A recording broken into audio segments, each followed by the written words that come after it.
This time for you. This time for you. Trick and treat together. Trick and treat together. Trick and treat together. This time for you.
The writer, director, and producer of this play is Nadia Shah.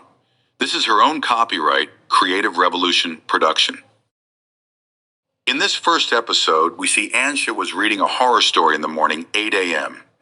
Time was passing, she was busy in doing different tasks, typing, editing, etc.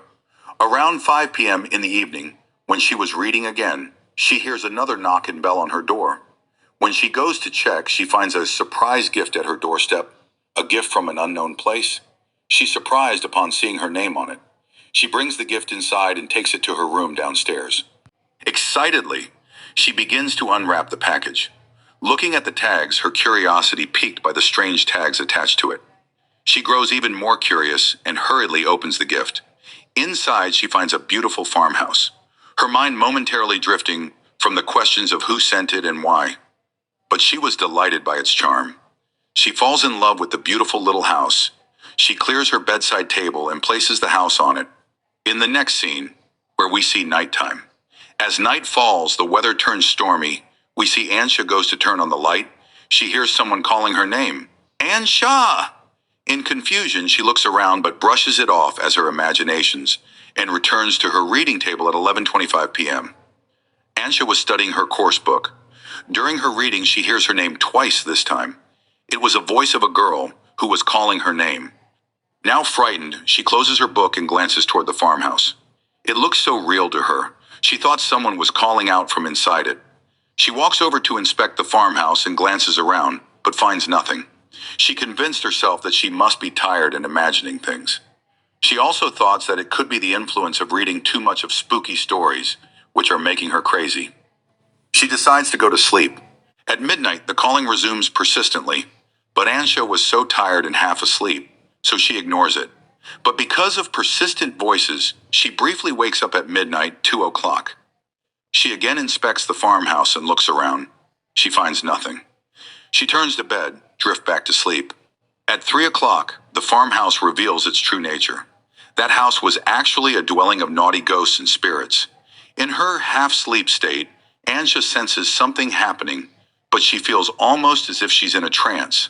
Suddenly, she wakes up in fright when she hears name being called clearly this time. She again starts looking at the farmhouse, but because she was still drowsy, glancing at her watch, she sees it's 3:30 a.m. She lies down again and goes back to sleep, thinking that it's all her imaginations and anxiety because of restlessness. As she drifts back to sleep, a vivid dream takes hold of her. She sees a horrible face of cat who calls to her, giving her a polite threat. The cat says, "This time for you, trick and treat together," with the same tag which was attached to the gift pack. When she awakens, Ansha glances at the farmhouse again, where she finds the same tag that she had seen in her dream, and which was actually lying on the carpet with other tags and wrap paper. That was hanging on the door of farmhouse now. Seeing this, Ansha falls into deep thought, and thus the first episode ends. The writer, director, and producer of this play is Nadia Shah. This is her own copyright Creative Revolution production.